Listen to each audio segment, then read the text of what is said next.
Let's get something straight. Nothing valuable is ever given for free. If someone gives you something without asking for anything in return, you should pause. Because the most effective traps don't look like threats. They look like generosity. Here's the uncomfortable truth. Free gifts don't create gratitude. They create debt.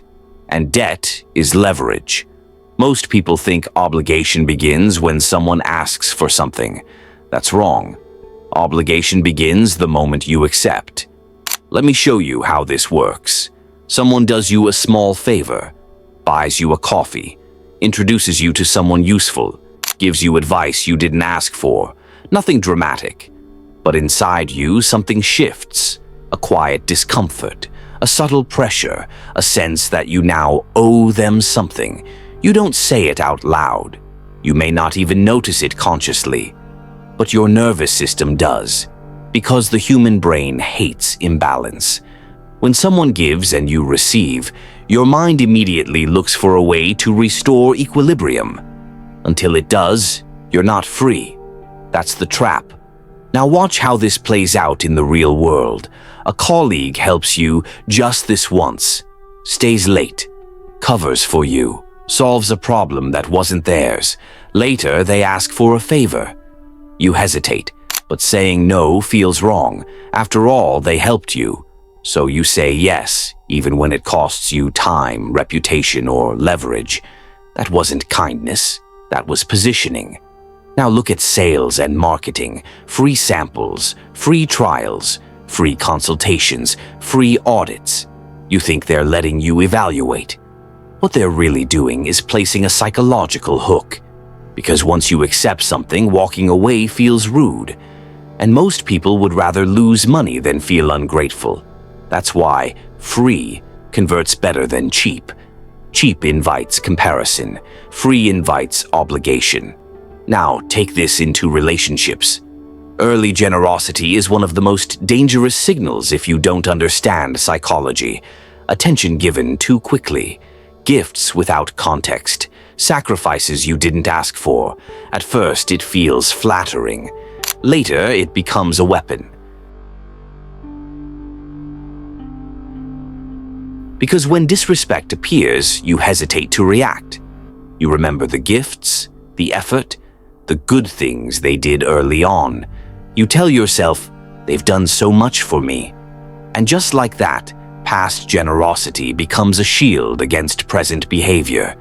The gift rewrites the rules. Now here's where it gets darker. Free gifts don't just create obligation, they alter perception. Once someone gives you something, your brain assumes good intentions. You lower suspicion. You reinterpret red flags. You soften your boundaries. Because your mind doesn't want to believe that someone who gave you something could be calculating. That's why gifts work better than pressure. Pressure creates resistance. Gifts create compliance. Now, zoom out to systems of power. Why do companies offer perks instead of higher salaries? Why do institutions give benefits instead of autonomy? Because benefits feel generous, but they're conditional. The moment you rely on them, you become manageable. You don't want to lose them, so you adapt your behavior. You censor yourself. You tolerate more than you should, not because someone threatened you, but because you feel grateful. That's the most efficient form of control. Now turn this inward. How many times have you accepted something you didn't really want because refusing felt awkward? How many times have you agreed later because you felt you owed someone? How many times have you stayed silent because someone once helped you? That wasn't coincidence. That was psychology doing exactly what it was designed to do. Here's the rule powerful people understand. The fastest way to control someone is to help them before they ask. Because unsolicited help puts them in your frame. It forces them into reaction mode. Now here's the shift. Powerful people are extremely careful with gifts. Not because they're selfish, but because they value freedom. They don't accept favors casually. They don't take help they didn't request. They don't let generosity bypass boundaries. And when they do accept something, they neutralize the leverage immediately. They pay, they reciprocate, they close the loop, because freedom requires balance, and imbalance is where control enters. So remember this: if something is free, look for the price.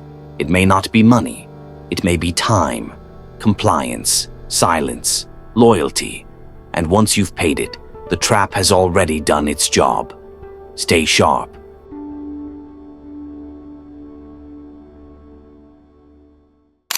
Thanks for spending time with us. If this sparked a new way of thinking, hit like and subscribe to keep the ideas flowing. And don't forget, check the description for the links to the original books and resources we used today. We'll see you in the next one.